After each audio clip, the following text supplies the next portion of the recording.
right, we'll go ahead and call this meeting to order of Design Review Board, Thursday, December 14th. I will ask to call roll. First, I'll confirm that the Kansas Open Meeting Act required notice has been provided of today's meeting, and the packet was posted. The packet was posted, so we have met our obligations under the Kansas Open Meeting Act. And I will now proceed to roll call. Board Member Nelson. Here. Board Member Romey. Here. Board Member Doak. Here. Chair Manley. Present. Okay, we have a 4-member Design Review Board, and all 4 members are present, and that gives us a quorum. And having provided notice of today's meeting, we can proceed with the items on today's agenda. Sounds good. Move to item 2.1, approval of minutes of the last meeting, October 26th. Were there any recommendations or changes? Hearing none, I will call for a motion. I move to approve the minutes for the October 26, 2023 regular meeting. Second it. Moved and seconded. Any other comments? All those in favor, say aye. Aye. Aye. Opposed, Aye. same sign. Motion passes. Move on to new business, item 3.1. So we have 2 public hearing items for you this afternoon. Both of them involve the proposed installation of signage in the downtown area. The first application before you has been filed by Gleason and Son Signs on behalf of Milestone Chimney Service. And the request is to allow the installation of a new wall sign on the front facade of the building, which is located on the east side of South 5th Street between Walnut Street and Mulberry. And so the specific address of the application is 245 South 5th Street. And according to the records that the city has, this is a standard 50 by 120 foot lot that's in the original town of Salina, and the existing building that we see today was constructed in 1947, and that building is 50 feet wide and 60 feet deep, and then there was a addition constructed on the back side in 1961. Our records indicate that this was originally occupied by a carpet and rug cleaning business.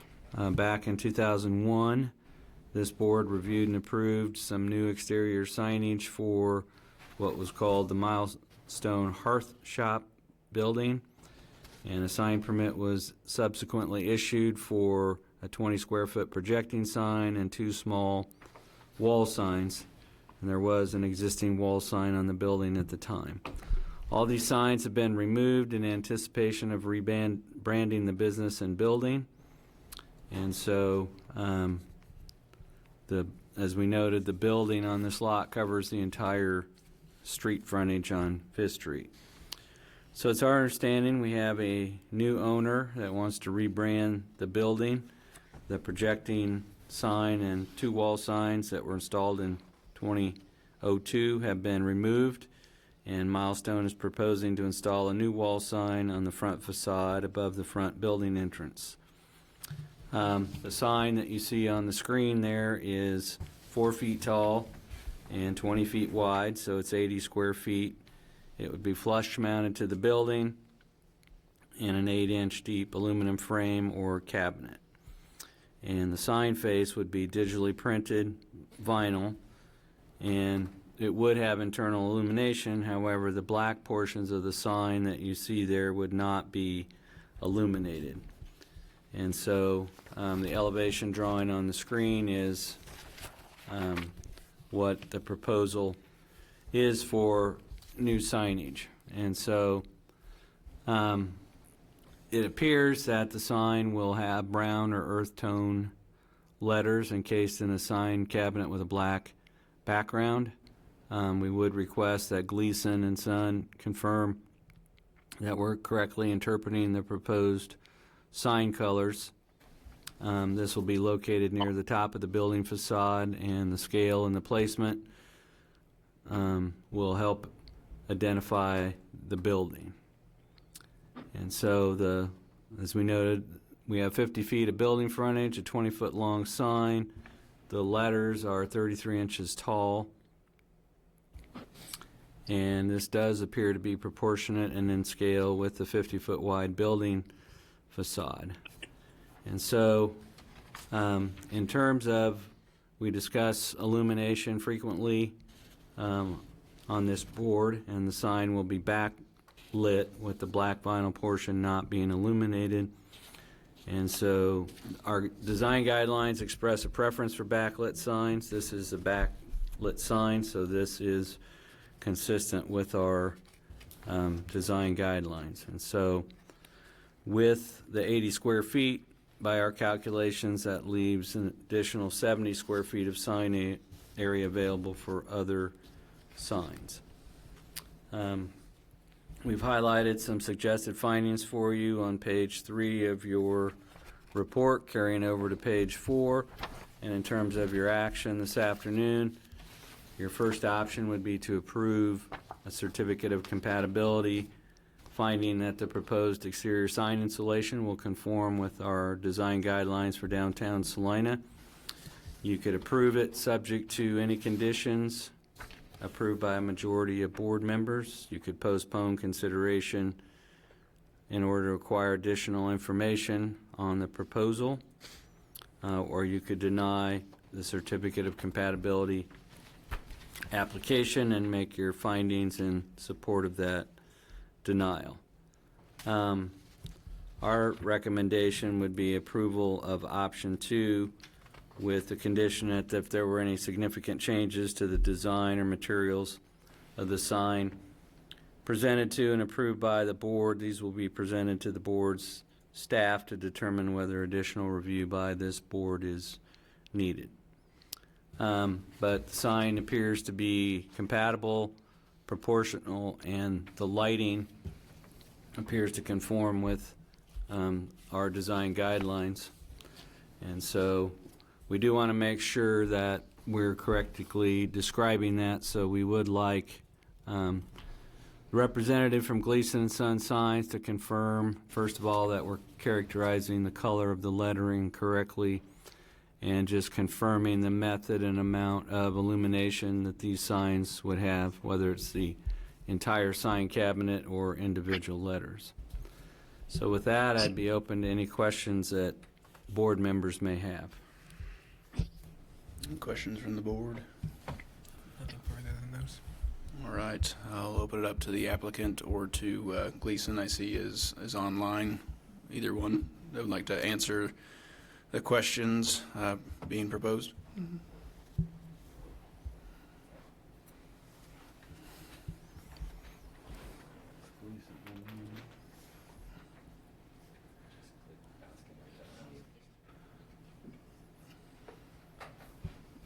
I believe you've been unmuted, Gleason representative. Can you hear us? Yes, yes, we can. Okay. And what exactly are you wanting us to answer? The two questions we want to confirm, we've described the color of the lettering on the sign as earth tone or brown on a black panel background. We just want to confirm that we're correctly describing that. And the second thing would be to confirm the method and amount of internal sign illumination, that it's just the individual milestone letters that would be illuminated and not the entire sign cabinet. And both of those are correct. It is the earth tone colors for the lettering, and it's just the milestone part that's going to be illuminated. Okay, thank you. Thank you. All right, Mr. Garcia, anything for today? All right. I'll bring it back to any other comments from anyone online. Hearing none, we will bring it back to the board for a motion. I propose we go with option 2, approve the application subject to any conditions approved by the majority of the design review board members. All right, option 2 has been moved. Do I hear a second? Second. Moved and seconded. Any other comments or questions? Motion and seconded. We will, all those in favor, say aye. Aye. Opposed? Aye. Opposed, same sign. Motion carries 4-0. We'll move on to item 3.2. So that sign has been approved, and the next sign application relates to the downtown Sunflower Bank location. And that property is on the south side of Ash between Santa Fe and North Fifth Street. And the building that is today the Sunflower Bank Drive-In facility was constructed at this site in 1976. At the time, it was First National Bank and Trust Company. It had kind of a rustic wood style, and Sunflower Bank purchased the property in 1993 and renovated the building for their use. In 2018, there was a major exterior renovation of the bank building that was done, and those plans were referred to this board for review, and they were approved on July 26, 2018, and the needed permits have been issued. The exterior work is complete, but there were no changes to the signage done as part of that 2018 renovation. So the last time that the signage at this location was rebranded was in 2004.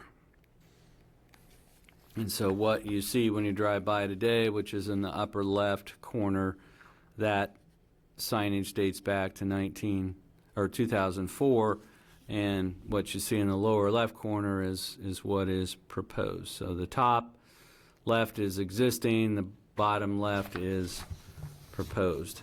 And so this certificate of compatibility application was filed by Gleason and Son Signs on behalf of Sunflower Bank. There's a monument sign that was placed in the northeast corner, and the pole sign was installed along Santa Fe at the time, and they have been modified several times in terms of rebranding, but the supports and everything about them have essentially remained in place. The new signs are actually slightly smaller than the signs that are there today, at least based on the way that they are measured. And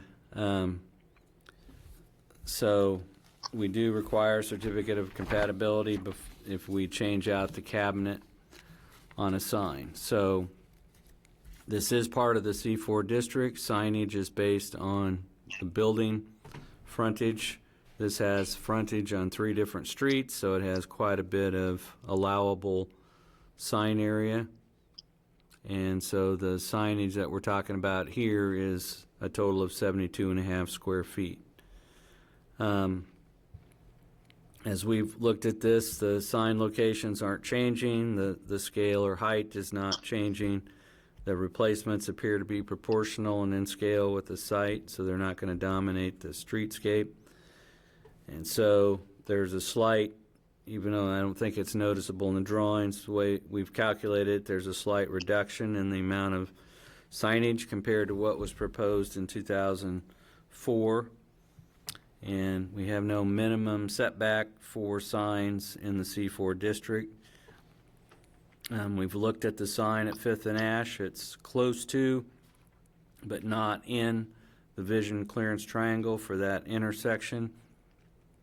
But one of the things that's occurred there is that it's now a controlled 4-way stop, and at a 4-way stop, you don't need as long a sight line as you do when you don't have a stop sign. So, as we discussed on the last case, this sign permit application indicates that the proposed sign cabinets will have internal illumination. And illumination is allowed, but the design guidelines express a preference for backlit signs instead of having the entire blue sign cabinet illuminated.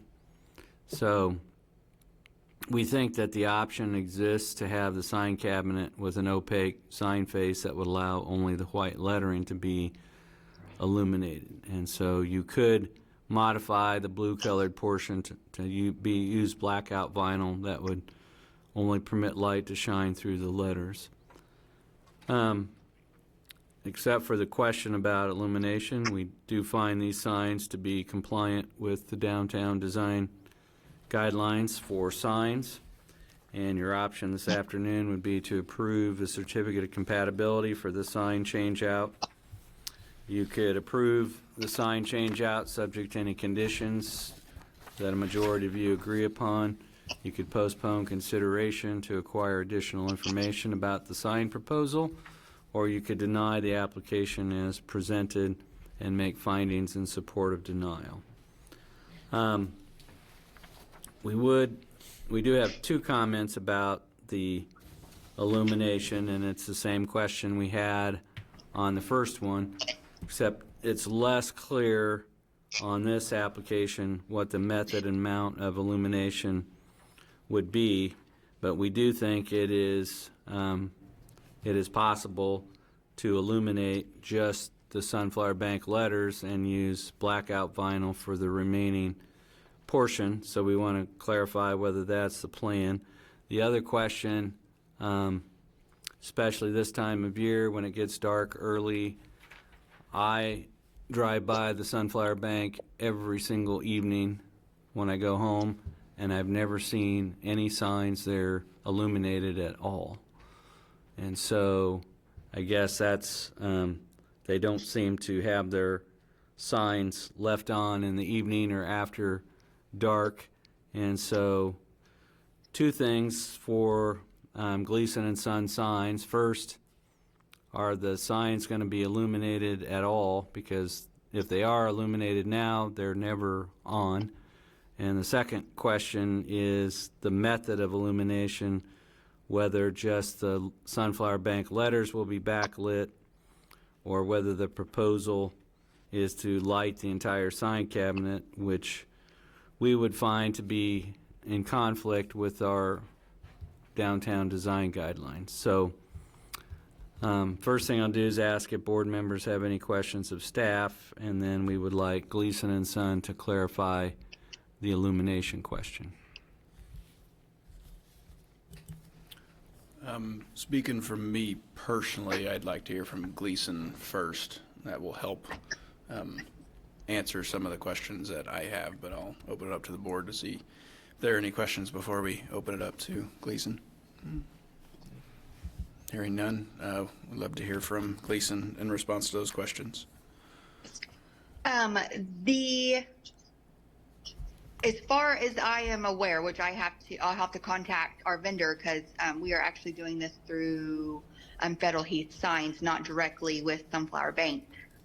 But I believe that the blue part is painted, and so you will have the white vinyl that's the logo, and then the Sunflower Bank will only be lit because that will be the vinyl portion of it where the LEDs will shine through. But I will have to verify that with my customer if that is indeed how they're fabricating the sign. Okay. And as far as I'm aware, according to their documents, it is supposed to be illuminated. Whether they actually turn on the switch, I don't know.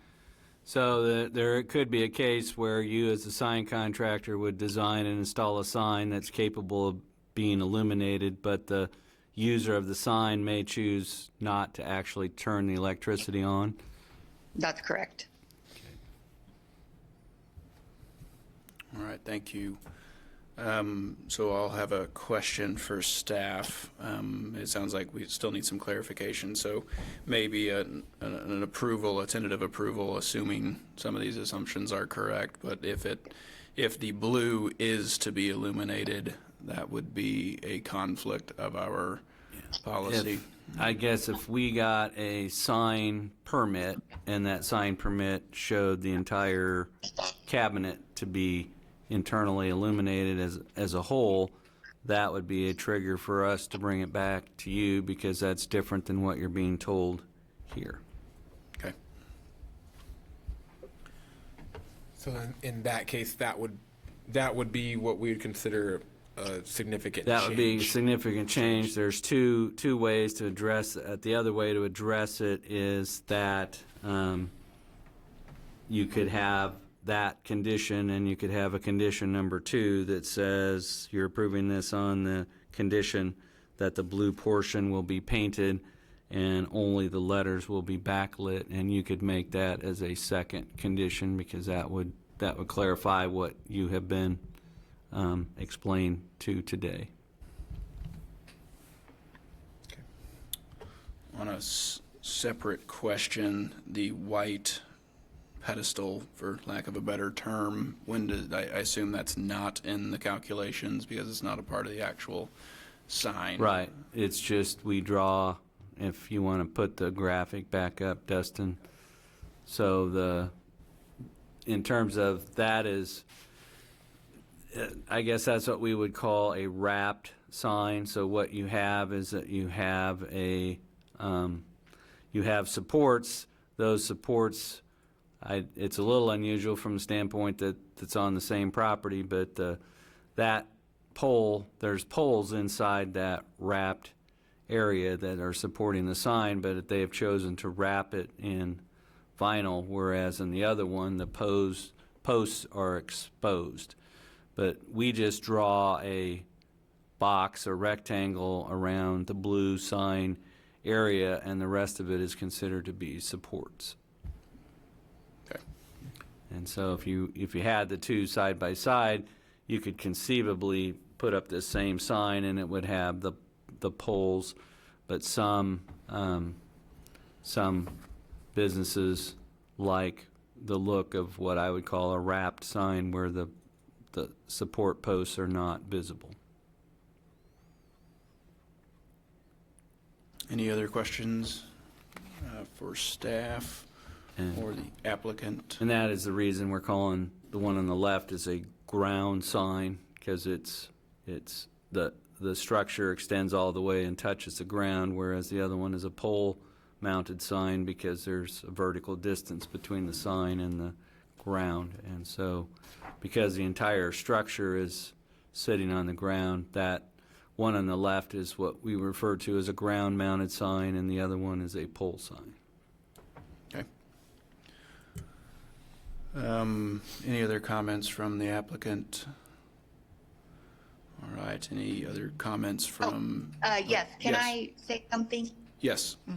So after reading this, what we're seeing is that this is an aluminum face and it's routed out so that the only thing that's going to be illuminated is Sunflower Bank for sure.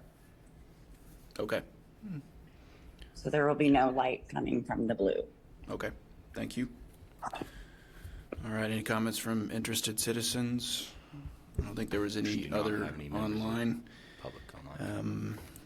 I'll bring it back to the board for a motion. I move to approve the application CC 2317, subject to the staff recommendation 1 on page 6, and with the understanding that the only white lettering will be illuminated and backlit from the signage. All right, it has been moved. Is there a second? I second it. Moved and seconded. All those in favor, say aye. Aye. Aye. Aye. Opposed, same sign. Motion passes 4-0. Thank you. All right.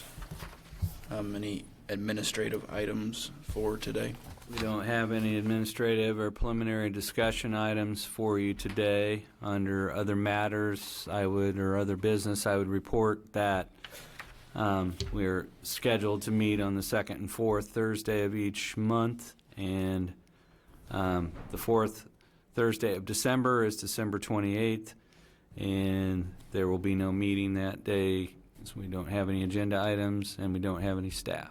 So that will be a non-meeting, and we'll send out a cancellation for you. And then the next scheduled meeting, we're still working on our 2024 calendars, would be January 11th. And so I do think we will have a meeting on January 11th or the 25th, one of those two dates, because we'll have our annual report of your 2023 activities on one of those two. But we will notify you either way on the 11th, and if we don't have any cases, I think what we'll probably do is have the annual report on the 25th. So Sounds good. you will hear from us either way. All right, moving on, unfinished business or other business. All right, Yep, we have none. and public forum, I don't see anybody online either, so I will call for adjournment. I move to adjourn. Second it. All right, all those in favor say aye. Aye. Aye. Thank you. Have a good day.